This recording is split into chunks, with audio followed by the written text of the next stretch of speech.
Okay. Thank you for reminding me for the recording. I completely forgot.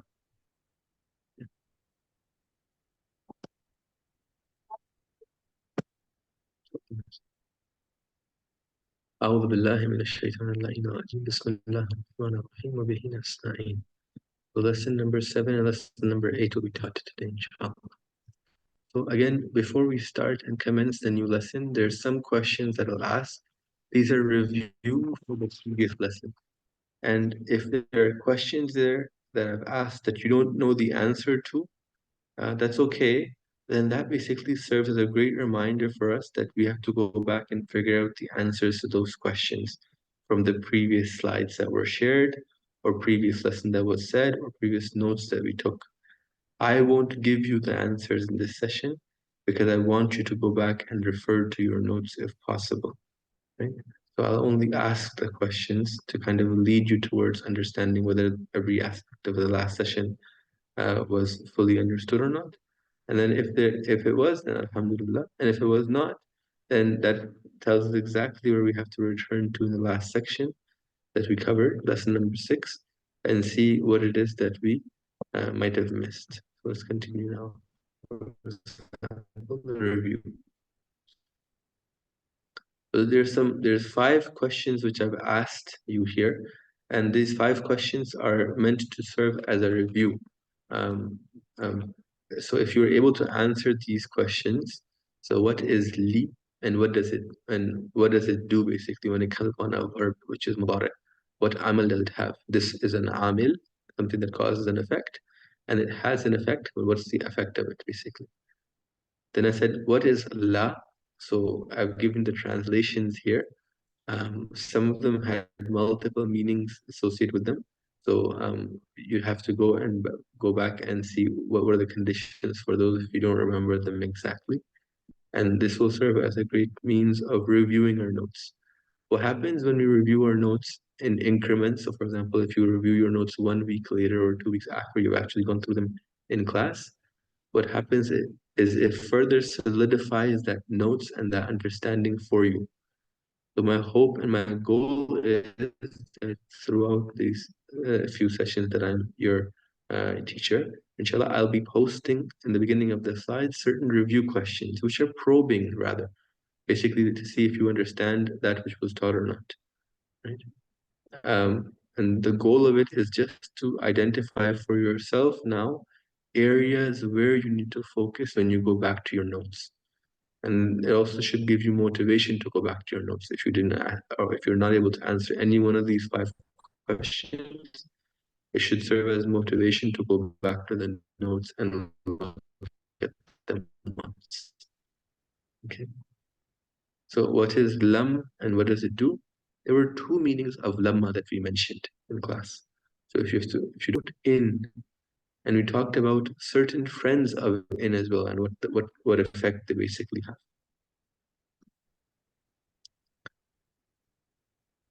If you're not able to figure out what's happening in these verses over here, for example, فَلَمَّا وَضَعَتْهَا. Okay, I thought lamma was something that was supposed to give jazm. How come وَضَعَتْهَا doesn't have jazm here? Okay, so what caused this thing to happen? There's no jazm here. Why? So you should be able to answer this question, inshallah, from last session.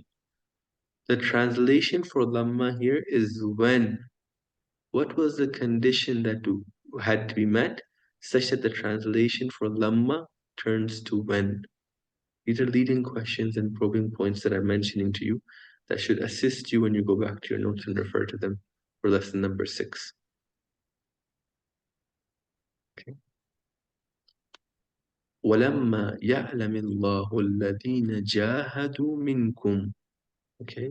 Over here, this lamma is translated as not yet, not when.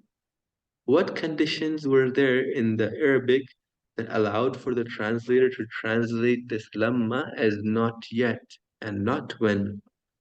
Okay.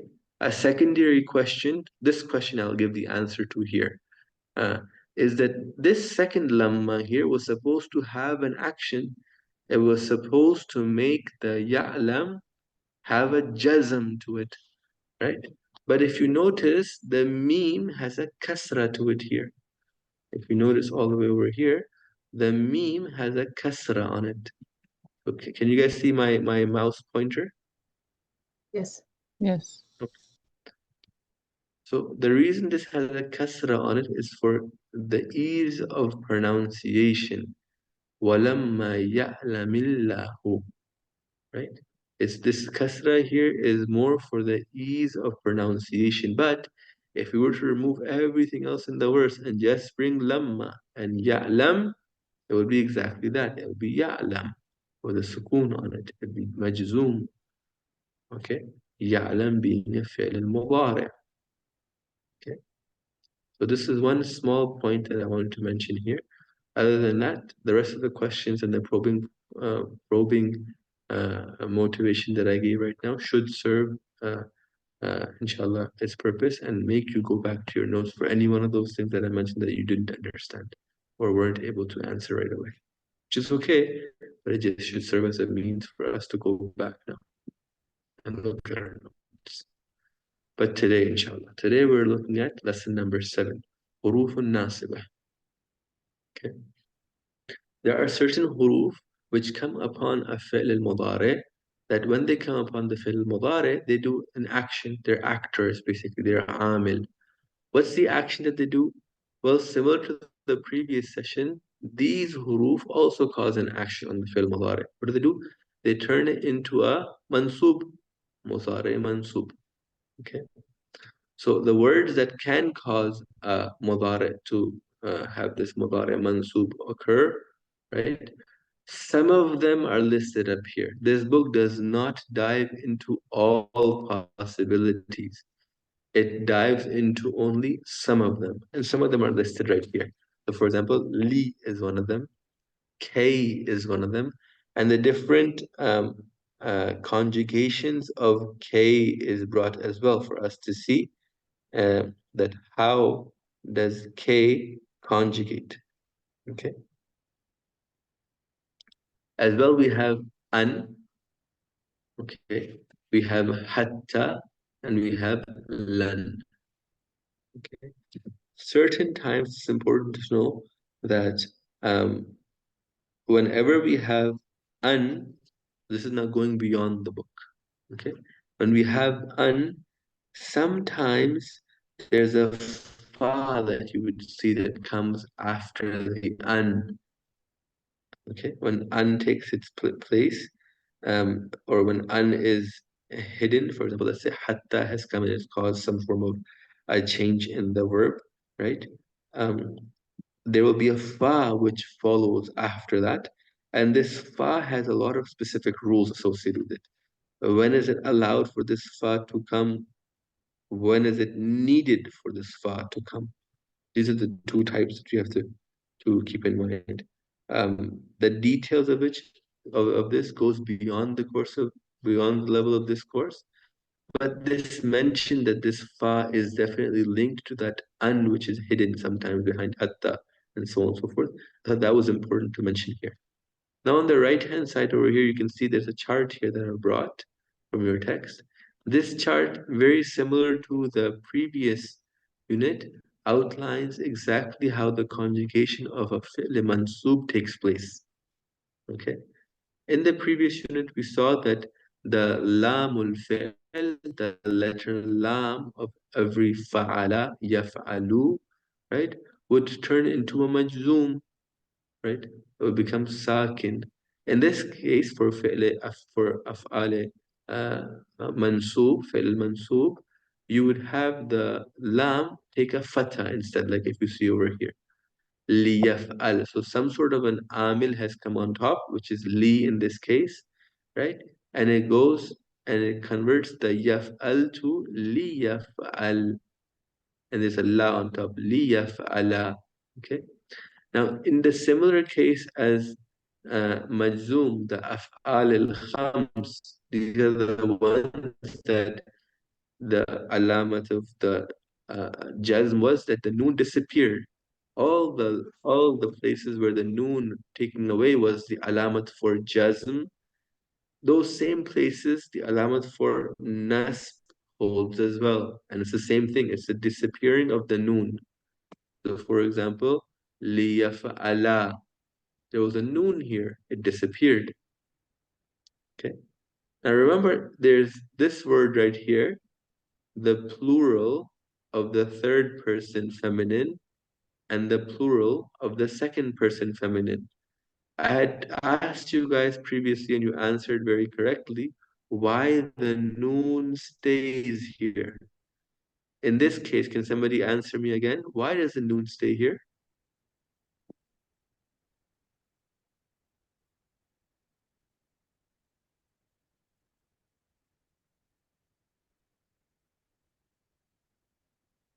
Is it because Anything? is it because if you remove the noon, it would be litafala and it would sound like the dual?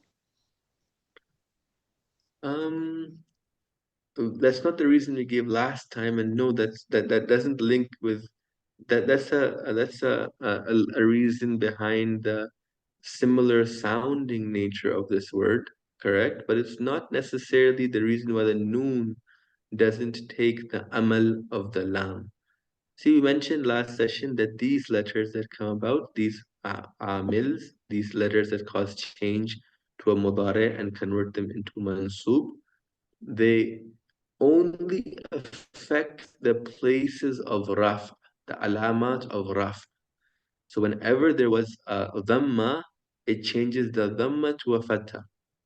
And whenever a noon was replacing a dhamma, whenever a noon was a placeholder associating the halat of raf, okay, whenever a noon was to show raf, marfu, the marfu nature and the marfu state of that verb, those noons are the one that disappear.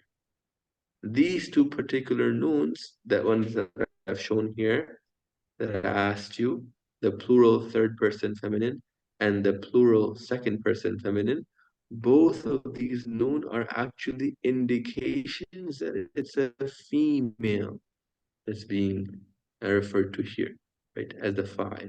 So these two noon are called noon ta'nith. I mentioned this last session as well. So these two noons, actually no change occurs to them. They stay in their place because they're not actually associated with the state of the word, right? They're not associated with the state of the verb. Rather, they are part of the verb. They're showing the feminine nature of it. Was that understood? Crystal clear. Thank you. Okay, perfect. So let's go back. There are two lams. If you notice your notes from lesson number 6 and lesson number 7, you should notice that both of them mention lam as an amil. Both of them state that lam causes an effect to occur. So the first blurb that I've mentioned here, where lam is translated as should, this is from lesson number 6, in fact. It's not from lesson number 7. It says what? It says li, meaning should, which gives a sukoon to the verb when it is preceded by a waw or fa, or the kasra of the lam changes to a sukoon. Example, wala ya'mal salihah. That lam over here came upon ya'mal and gave it a jazm. Okay, why? Okay. This is a lam which causes jazm to take place. It came upon a fi'l and converted into an amr format for us. So the translation became, and he should do righteous deeds. وَلَا يَعْمَلْ صَالِحًا. Okay? And this occurs when it's preceded by a waw in this particular case. Okay? The lam in the second blurb is from lesson number 7. These are huruf al-nasiba. What happens here? When this li, meaning so that, right, it gives a fatha right here to the verb. Right? And it's not affected by any verbs or words before it. And the translation for it is not an amr, it's not a command. If you notice up here, the translation was and he should do righteous deeds, while the translation down here, and so that he does righteous deeds. In the first case, there's an order being placed, an amr which is being placed, and that's why we know this lam should cause a jazm, right? Contextually speaking, an order is that which is being referred to. So you should know that that lam is actually a lam associated with fi'lul amr, right? And because it's associated with fi'lul amr, the fa or wow or the other thing before it might have an impact or effect on it as well. In this case, it doesn't. Okay? Then we have the case of the li down here. In the context of the words used in the larger scheme, if you see that it's not a command that's being taken place, then you read it as وَلِيَعْمَلْ, right? وَلِيَعْمَلَ صَالِحًا. That lam no longer has a jazm to it, rather it has a fatha to it. Why? Because it's no longer a fi'l al-amr. Now it's a fi'l al-mansub. The amil la in this context, in this scenario, becomes a mansub. Those are two different lees which are being mentioned in both chapter number 6 and chapter number 7. There are many different explanations of the differences between these two and what causes an amal on them and what doesn't cause an amal on them. But that goes way beyond the level of this course. But I just wanted to show you a contrast between lesson number 6 and lesson number 7. We should try to learn these lessons in parallel, inshallah, and see similarities and contradictions sometimes, or potential contradictions, which might seem like in this case, someone can say, hey, how come over there the li meant should and it did one thing, but the same letter li over here does another thing? It's important to keep these into account and create that inquisitive nature within us. Somebody has their hand up. Please go ahead, ask your question. When you use the terminology as mansub and all that, I kind of get lost. Are you also able to say accusative and in English, genitive? Uh, okay, okay. So Thank you. I'll try to stick to the English terminology um, um from the from now on, inshallah. But I'll also mention the Arabic. The Arabic terminology is extremely important to get familiar with, because when we're dealing with Arabic text or anybody else really who's worked with Arabic, right? The original terminology which they use and in which they learn are the terminologies of that language itself, right?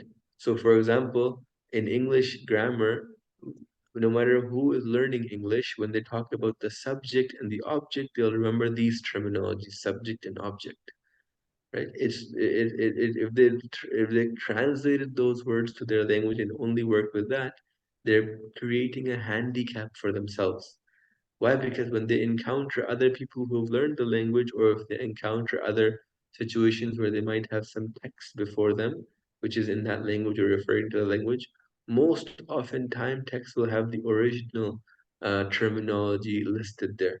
It's true, certain texts like the one we have before us, that one allows for the English translation to be there.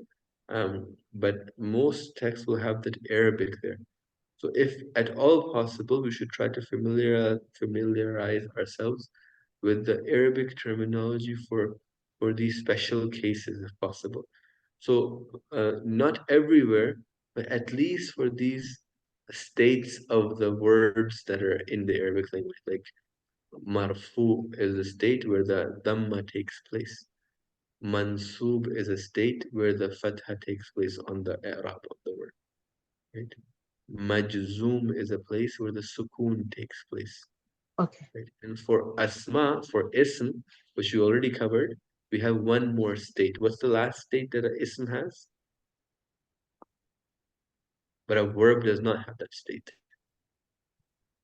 It's where so we've covered dhamma, we've covered jazm, we've covered fatha. There's one more, which is specific only to asma, isms, nouns.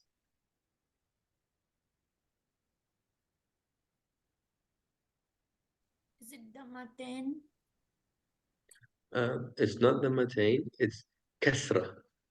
So we covered everything except for kasra. So ism can take a kasra on. Okay. So an ism, when it's followed by the amil, which an actor which creates a kasra for the i'rab of the ism, right? And that particular ism can take on a kasra as an i'rab. It can become maksur, right? But a fail can never do that. A fail never becomes maksur. Okay. It might display a slight kasra for the ease of pronunciation, like I showed you before in the review, but that does not at all mean that fi'l has become a maksur. Okay. Maksur is same as kasra? Yeah, so maksur is a fi'l which takes upon that kasra, yes. Okay. So if you see the words, this sounds similar to, right? Fatah is called a nasb in Arabic, and the word that has that nasb, it's called mansub. See? Okay. Okay. A dhamma is called a raf. The words that have dhamma, they Mm-hmm. are called, they're said to have a raf on them, okay? But the words that have this raf are called marfu'. See the similarity in the words that are used? So the Yes. kasra, the words that have a kasra on them, they Maksur. are called maksur.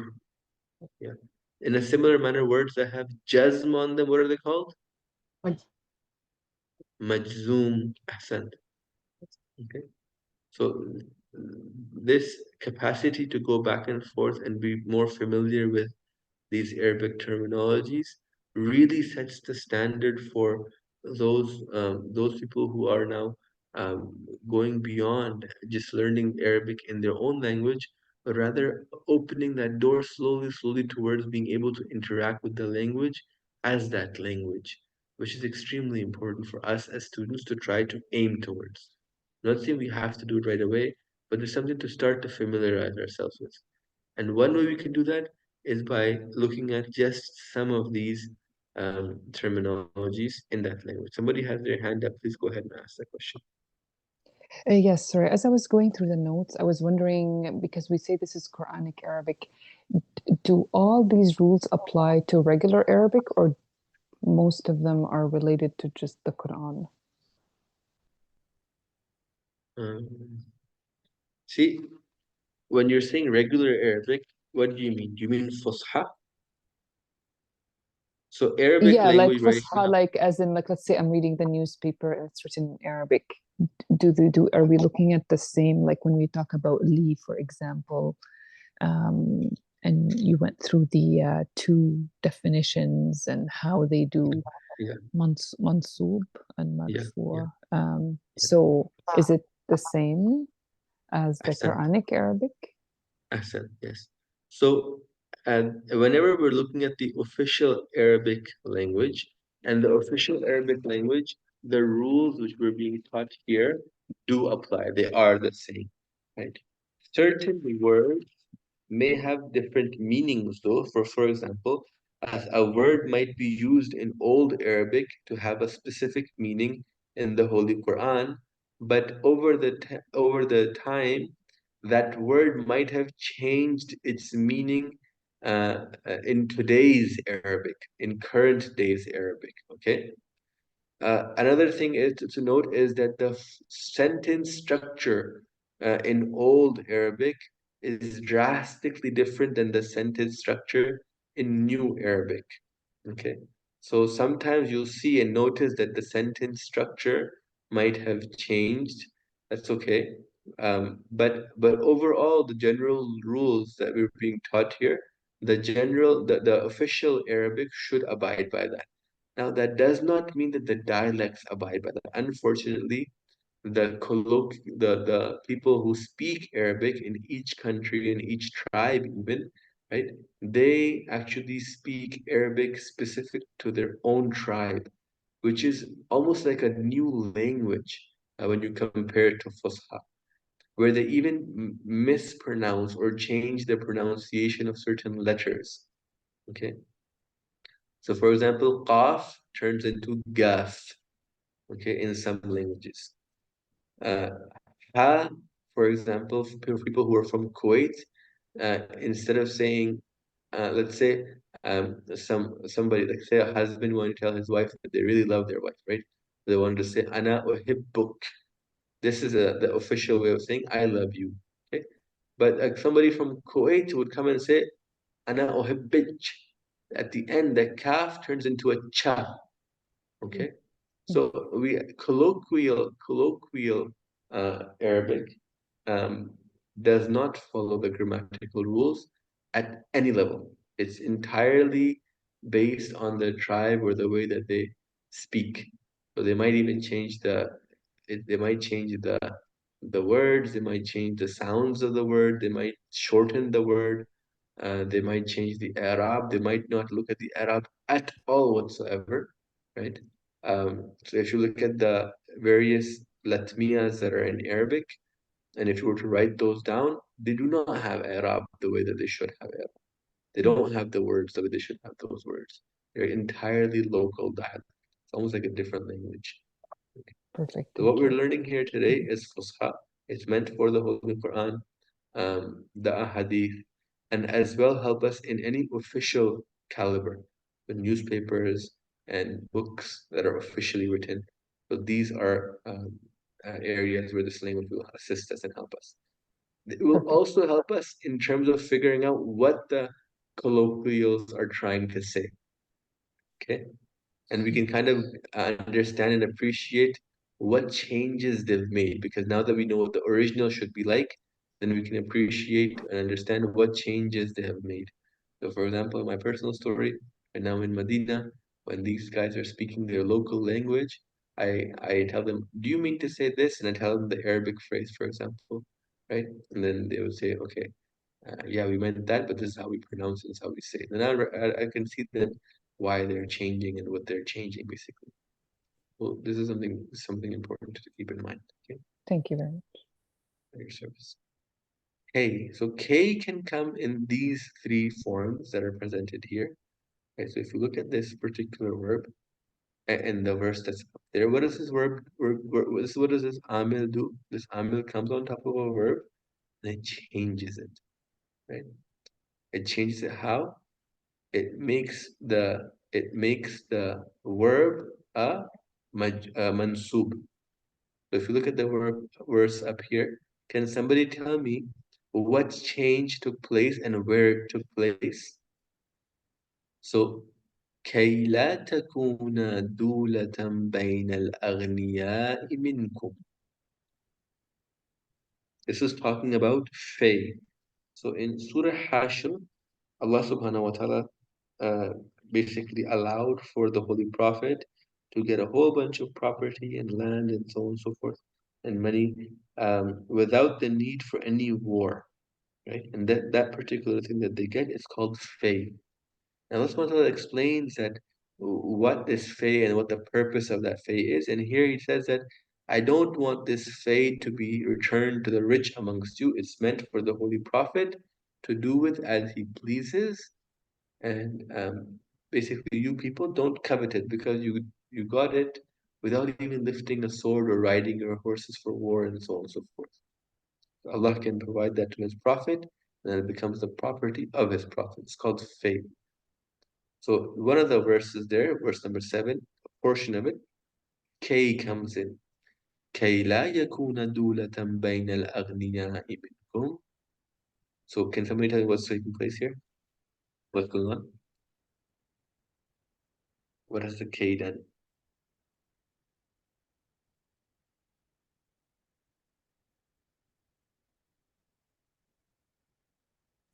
Is it that the property should not be among the rich, so that it needs to be circulated among the whatever the prophet decides among the orphans?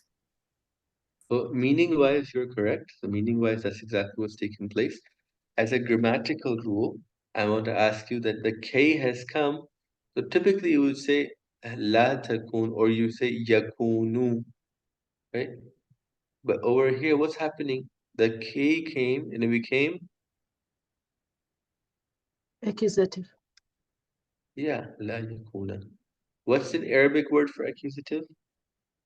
It's mansub. Ahsant. So this K came upon the yakun and converted the noon on it to have a fatha, right? So كي لا يكون دولة بين الأغنياء منكم. Okay, let's look at the second verse down there. So if you notice, K is hard to spot down here. K comes in a different form here, which is this particular form, similar to this particular form right here. So likayla, this particular form of K came.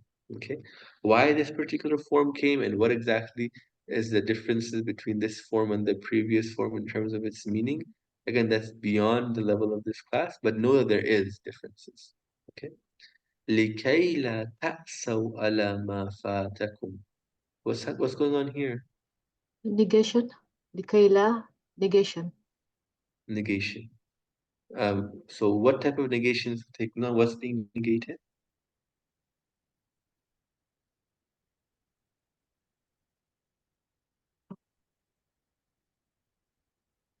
Which verb is being negated? That's so. Ta'saw. That's And how do you know that has Kayla acted here or not?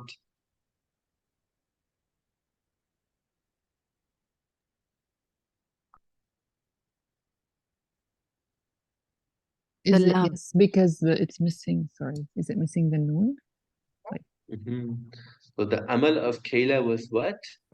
It was that it takes alamat al-raf away. In certain words, those verbs are called af'al al-khams. In certain verbs, the noon gets taken away, right? And where the noon gets taken away, that's the amal that the K has done. Okay, let's continue.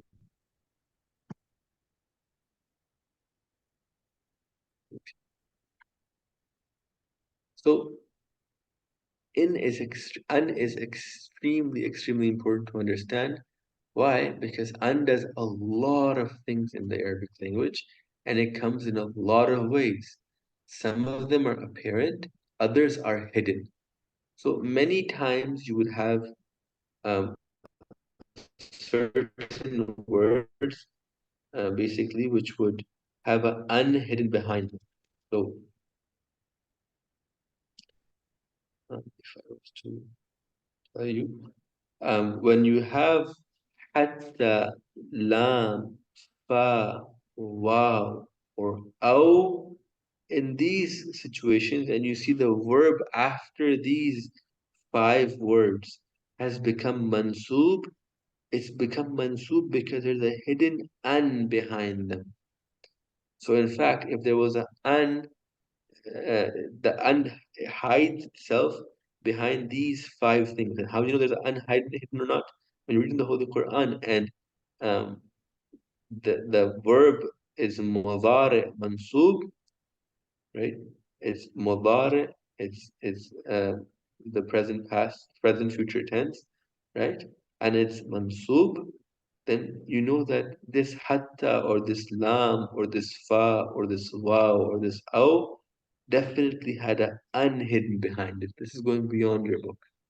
Okay. But I felt that perhaps you guys should know this and you're able to understand this and able to practice it, inshallah. It will really help you.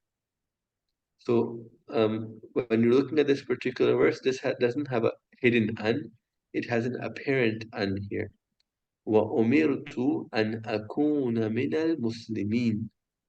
What is the an doing here?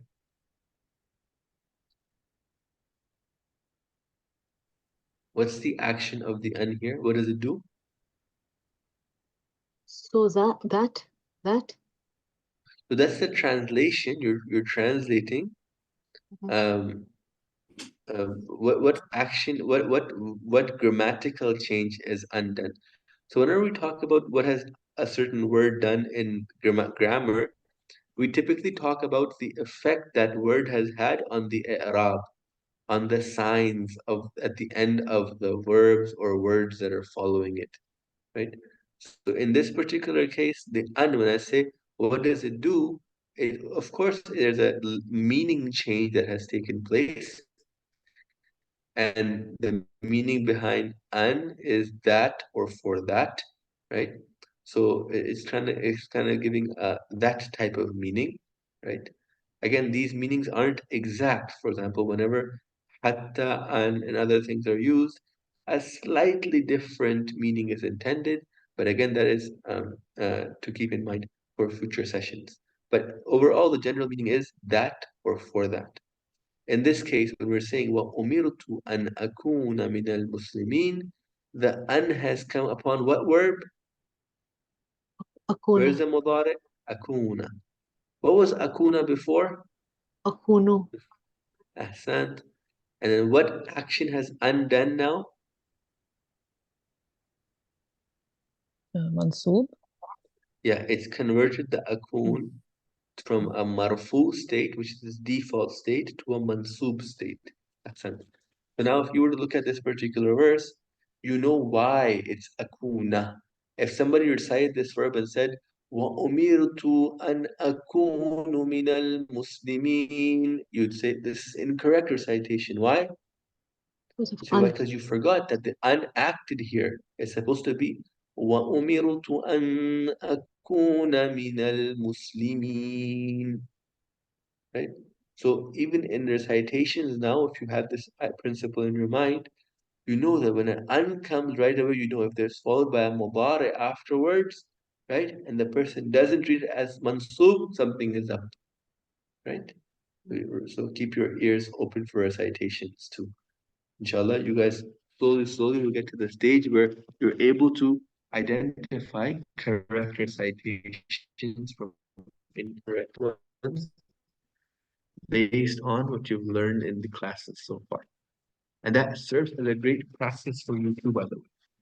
When you go to a majlis or you go to a session where someone is reciting the Holy Quran, open the Holy Quran before you and also follow along with them. And then if you come across any rules that you've learned already, well, then those are great opportunities for us basically. Why? Because they allow us to refresh those concepts for ourselves. The next word is Allah. It's Allah, meaning may not. So, Allah takhafu wa la tahzanu. This particular verse has two opinions behind it. So if you look at our tafasirs, some say that this takhafu wala tahzanu are majzoom, while others come and they say no, this takhafu and tahzanu are mansub. So we'll go today with what your book states. Your book states that these are mansub, which is okay. The translation, however, drastically changes if they were majzoom. If they were majzoom, then it'd be an order from Allah saying, don't fear, right? And don't grieve, right? As opposed to if they were mansub. If they're mansub, the translation becomes say, so you may not fear and nor grieve, basically. Right? So it's not an order anymore. It converts the meaning from an order to something else. So depending on what the Arabic stance of the expert ends up being in this particular situation, they can say, contextually speaking, whether this was a majzoom verb or a mansub verb. And it drastically changes then the meaning of the verse as well. Right? I wanted to give that appreciation to you that this particular verse, there is a difference of opinion in our tafasir books. The mufassirin, some took these two words to be majzoom. And if they said this was majzoom, then what happens? The translation for that is done with orders. So it's saying Allah takhafu. So don't fear. ولا تحزنوا. Right? And don't grieve. As opposed to how this book is presenting it, which is also an opinion of certain books. Al-Mizan, if I'm not mistaken, has the same opinion, that this actually is a mansub, which says, Allah takhafu wa la tahzanu. Okay? So you may not fear nor grieve. So Allah comes over here, and it's allowed for the noons to disappear. And you can appreciate now why there's a difference of opinion too, because between mansub and majzoom, both of them looked very similar, right? The noon disappearing was similar for both mansub and majzoom.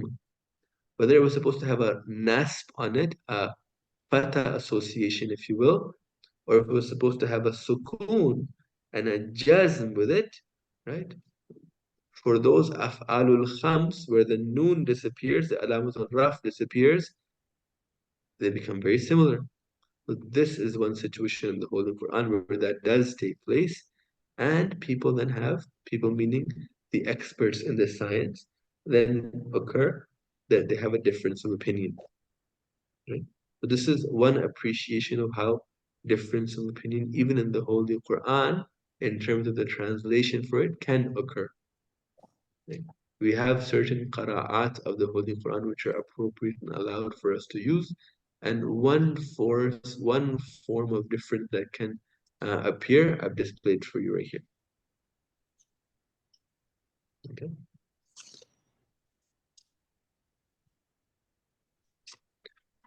Another word which causes nas to take place is hatta. Right? Hatta means until. So hatta yalija, or hatta yalijal jamal. For example, حتى يلج الجمل في سم الخياط. This particular verse is talking about something very important.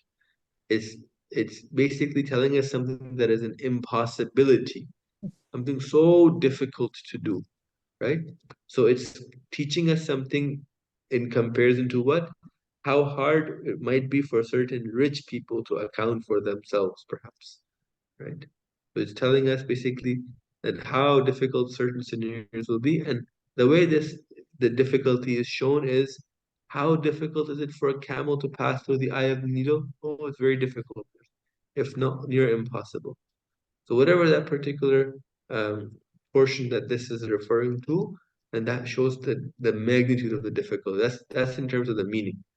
Now, if we look at the actual action, the hatta has come here, right? And this has caused a nasb to take place. Jalija. And if you notice, I mentioned before, hatta is one of those words where the nasb is being done by means of an which is hidden. So in actuality, this verse, there's an an that's hidden here. It says hatta an yalija, right? Hatta an yalija. The an is hidden here until the camel passes through the eye of the needle, right? So hatta is right here, that an comes over here, and it has a whole bunch of action that we'll cover perhaps in later sessions relating to masdars. Okay, so but this hatta here, by the help of that an which is hidden in the text, right? In the Arabic language, many such words exist. This is the intricate details of this beautiful language, right? That has caused the yalija to become what it is right now. The same goes for the verse that's followed behind it. حتى يميز الخبيث من الطيب. So until, so there's a hatta there that's present between the hatta and there's an an that's present, hidden between the hatta and the yamiza. And that an is that which is caused the yamiza to get a nasb. Hatta is one of those 5 words that I mentioned. Your book mentions only hatta. I had mentioned to you 4 more. Lam, fa, waw, and aw. So these are the words that typically, if there's a mudari mansub which follows them, a mudari which is supposed to have a fatha on it which follows them, then that particular statement has an hidden behind these words. Okay. The next word is lan. Lan is will never, right? So lan is very special. So for example, وَلَنْ يَغْفِرَ اللَّهُ لَهُمْ. So Allah will never forgive them, right? So this emphasis on that this particular mudari will never occur. This is what lan entails as this meaning. Go ahead. Two people have their hands up. Bismillah. It's last session you talked about lam as in it will never happen. It's never happened in the past, will never happen, and will never Yeah. occur. What's the difference Yeah. between lam and lam?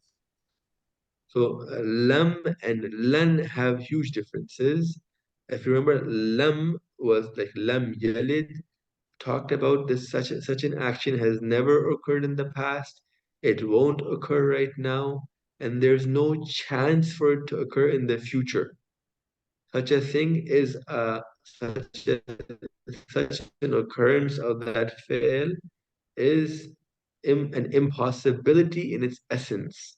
Okay, lan doesn't have that severity to it. Okay, there are other differences as well, but this will suffice for now. So lam yalid is like an impossibility for Allah to give birth and to be begotten. In its essence, it's impossible, right?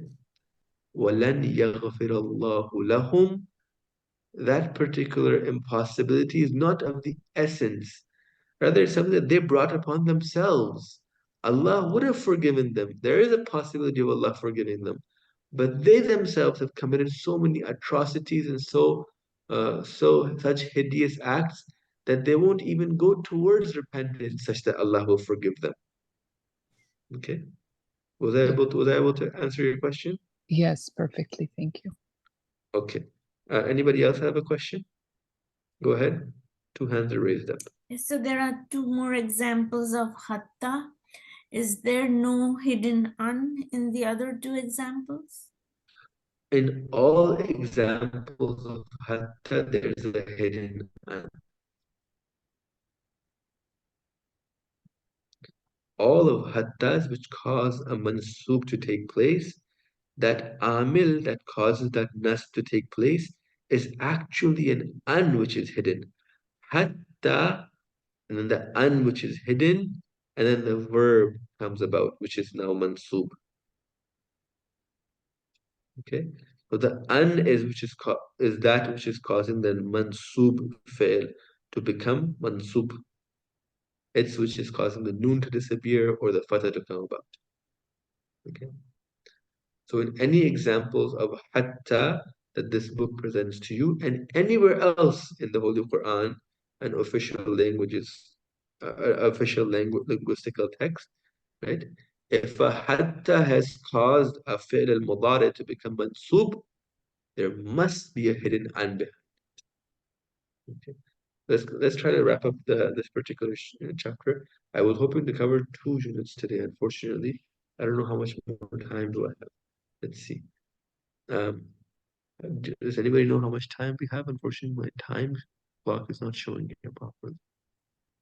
9 more minutes. Okay. Let's try to cover as much as we can. So if in this particular situation you see the lan comes in and the yaghfira becomes yaghfira instead of yaghfiru, which is its normal state, right? وَلَنْ يَغْفِرَ اللَّهُ لَهُمْ.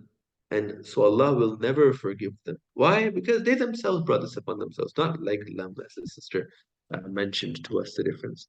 Now, there's a note down here that it's important to understand that besides changing the i'rab, the lan also limits the meaning of the verb from the present or the future to only future tense, right? It also indicates firmness in negation. This is also one of the differences between lan and um, lam. Let's go towards lesson number 8, right? Lesson number 8 is, we'll start it, inshallah, and the last 3 minutes, when this last 3 minutes remaining, please remind me, there's just a short Rajab reminder I want to give you before the session ends. So lesson number 8 talks about laysa. See, in the Arabic language, there is a plethora of ways of how you can negate and say provide a negation of something. Okay? There's a plethora. And each of them have a specific tinge and meaning associated with them. And in every uslub, or every manner in which that they're used, sometimes has a further meaning associated. So for example, if I was to use in English language, if I was to say, let's say, uh, uh, Aba Rabbi, this is my God. Okay? This particular word, this is my God, I could say in multiple ways, and I'll sound them out right now, and you'll notice that you take a different meaning to them.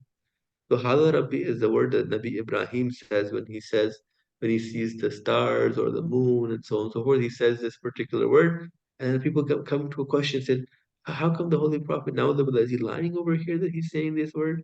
And people sometimes question that. Well, one explanation that some tafsirs have is this, that the Holy Quran is written. It doesn't have the pronunciation sound associated with it. So if I was to say, Hala Rabbi, all of a sudden turns into a question just by the sound of how I've said it, right?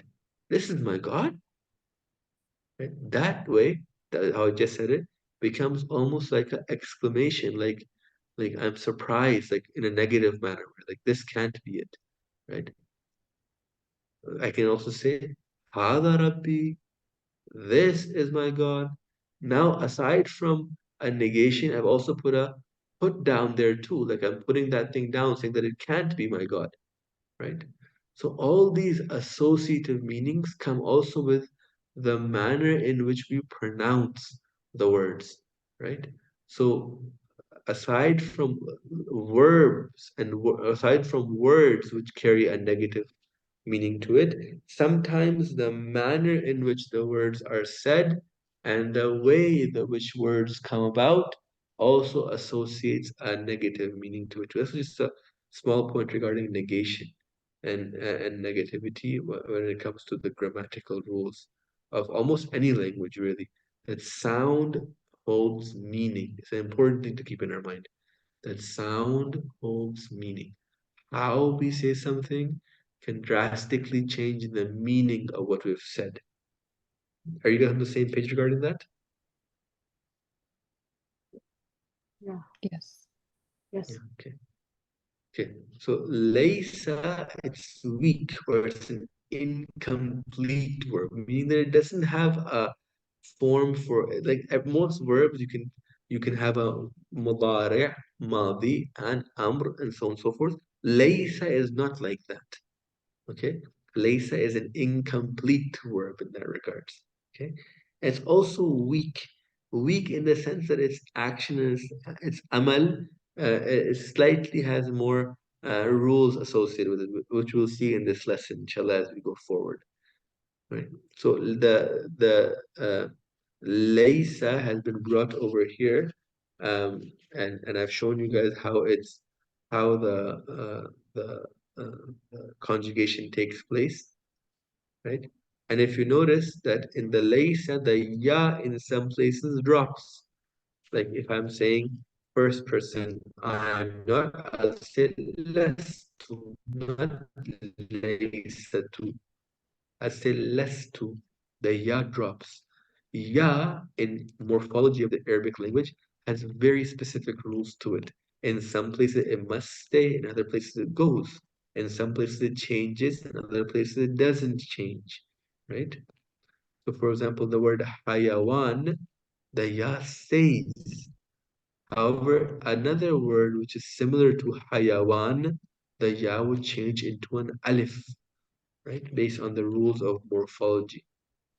So ja is very specific in its nature. So that's another point to understand. It goes beyond the book, but it's good to understand. Let's look at what's going on. أليس الله بأحكم الحاكمين. So this is negating, right? So and it's asking a question at the same time. That Hamza and before Laysa is where you understand the question from. أليس الله بأحكم الحاكمين. Is not Allah the wisest of the wise, the wisest of those who give hukum, right? Is Allah not that? So as you see, in terms of amal, very little to do with amal as we presented here. The meaning is what we're focusing.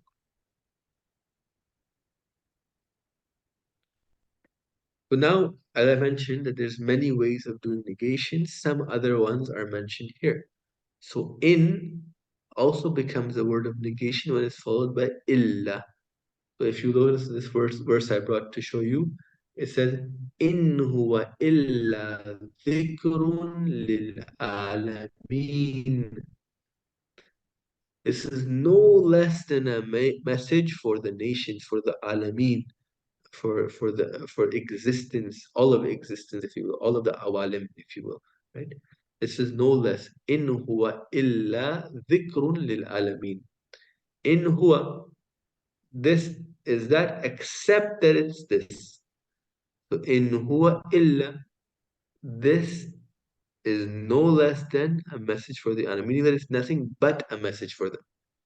You've said it in a negative manner. But this type of saying in a negative manner is affirming the positive thing. So I say that this class is nothing but about Arabic grammar, which means what? It's absolutely about Arabic grammar. I've used a negative manner of presenting it. I've used negation in my tongue, my speech, but I've actually affirmed a particular relationship, and I've rather given emphasis to that. When I say that the Holy Prophet wanted nothing from us except that we love his family, I've affirmed to you and showed you that it's very important that he asked us to love his family. I've said it in a negative manner, though, right? This is important to keep in mind.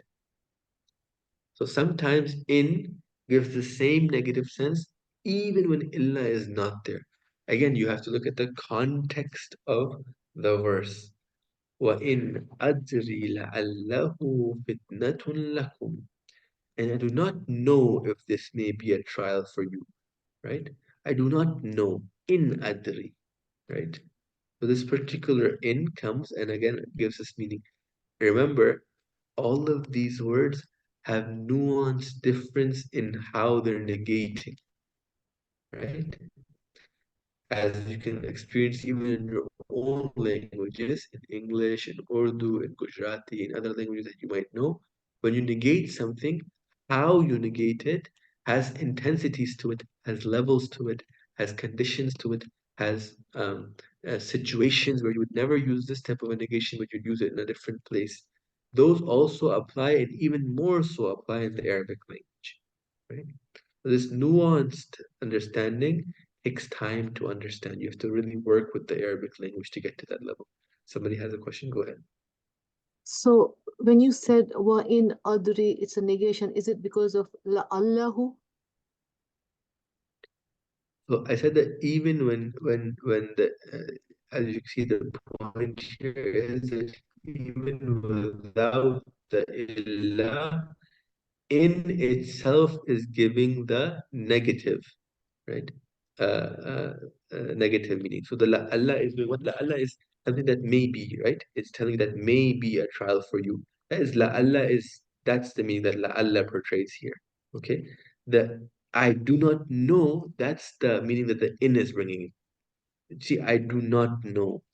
So in adri, I do not know, right? Instead of saying adri would mean I know. Okay? Or where do you get the no In from? I do not know. Where is the no? the point is exactly that this in means no here. So it says sometimes this in gives the same negative sense. See that in the text is written right here? So in this case, the translation for in Mhm. is very similar to laysa. That's why in the chapter of laysa, this is brought in. One of the ways of negating is in. So when in comes on adri, in certain contexts, Mhm. right, it could have a negative meaning in it, meaning I do not know. So in adri. Okay, thanks. Okay. It could have been, you could have used other words to say I don't know, ليس أدري, لا أدري, لم. You could have used لما. Perhaps in certain cases, not in this case, though. You could have used, right? And all of those would have negated in a very different manner, right? So in negates it, and exactly the ma'ani is called ulumul ma'ani, the language in which we now look at the intricate details of basically what is meant with this negation, right? That's one of the sciences in a science called balagha, eloquence of the Arabic language, right? Go ahead, somebody has a question. Yeah, can I ask, can you say in when you're not sure about it? What do you mean, can you say, and if you're not sure about it? I don't understand that. In a sentence, can in be mentioned as the meaning of it that I'm not sure about it? That's why I'm saying this. Exactly. This is exactly what the point is saying, that in the Arabic language, like in this verse right here, it said, I don't know if this may be a trial for you. You're not sure if it's going to be a trial or not. So it says, وَإِنْ أَدْرِي لَأَلَّهُ فِتْنَةٌ لَكُمْ. I don't know لَأَلَّهُ, that it may be fitnatun, a trial, lakum, for you. Okay? But the in adri is saying, I don't know exactly. It's showing basically unsurety. Now, unsurety stems from multiple things. Sometimes you're unsure because that thing itself, you're not sure that it will occur or not. Sometimes your unsurety is not because of that thing, but it's something related to that thing. The levels of unsurety that we have differ, right? In the Arabic language, this levels of unsurety could be shown as well in multiple ways, with usloob and with words. So here's a question. Doesn't in also means if? Yes. So the whole point of this lesson is to get you to appreciate that words like in has a plethora of meanings too. For example, Sallahu showed that Hamza istifhamiya, it's called, that came about and created a question meaning for us in the text. Hamza has 13 meanings to it based on how it's used and where it's used. In a very similar manner, in has a plethora of meanings associated with it as well, right? We're showing certain instances of those meanings and getting you familiarized with them, such that you don't generalize and say whenever you see in, it must mean if. No, it's not the case. Okay. Sometimes in means a negation. Was that okay? Was that clear? Yes, thank you. Okay. How am I doing for Yes. time? Have I gone over the time?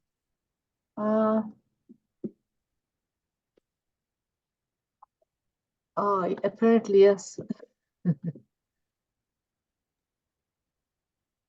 Okay. So if you permit me, I will just take a few minutes of your time to talk about Rajab, and we'll continue from this particular lesson forward.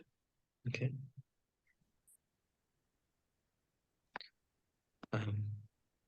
So actually, that was the last slide on lesson number 8. After in, there was this idea of inna and the lam that it comes with it. This is the last point which I'll mention on the next in next session, inshallah, and that covered the lesson number 8 for us. And if we just take a few minutes of your time to talk about the holy month of Rajab. So Rajab is the start of the spiritual year for Muslims. The fiqh year starts with Muharram, and the spiritual year starts with Rajab, right? And it's the start of this spring of spirituality, which starts off with Rajab and ends with Ramadan, with the Eid al-Fitr that comes upon at the end of Ramadan. Rajab has many things which are important in it, some of them being this idea of doing astaghfar. In a riwayat, we have that Rajab is a month of astaghfar. It's a month in which we are asked to request Allah for covering our defects And this covering our defects means what? We want Him to allow us to overcome them. So if somebody has a problem with their anger, another person has a problem with their tongue, they can't control their tongue, another person has a problem with how they spend, another person has a problem with what they watch, another person has a problem with what they hear. Rajab is the month in which we ask Allah to allow us to further ourselves in those capacities and not let ourselves be a victim of our own desires, right? To be able to overcome those. So Rajab is definitely that. In one of the du'as of Imam Sajjad alayhi salam, he mentions that, oh Allah, let us be like those people, right? Rajab has come once again, and we are your guests once more. So by the right of your beloved Prophet and his esteemed Ahlul Bayt, grant us access to this divine banquet of yours. Another place, the Imam says, let us be like those people for whom the tree of longing for you has taken root in their hearts. So this particular month is a month in which we're supposed to long for Allah, ask for Allah, for Him to cover us and make us those people who appreciate this blessing and by the sake of the Holy Prophet and his family, go towards this divine banquet, inshallah, which is in the form of Sha'ban and Ramadan following Rajab. This concludes the session for today. I ask Allah subhanahu wa ta'ala to please forgive any of our sins in this holy month, and for the sake of this holy place that I'm sitting in, may Allah allow us all to come to ziyarah, to do umrah, to do hajj, inshallah. May He allow us for us to be able to come and do the ziyarah of Ahlul Bayt alayhim salam, in particular Imam Hussein alayhi salam. And if we're not able to perform these ziyarat, may He allow for us to act in such a way that the Ahl Bayt be radi and happy with us. Sallallahu Muhammad wa ali اللهم صل على محمد وآله. Asante.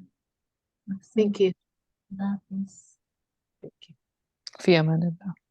Muhammad. Inshallah. This concludes في أمان الله. today.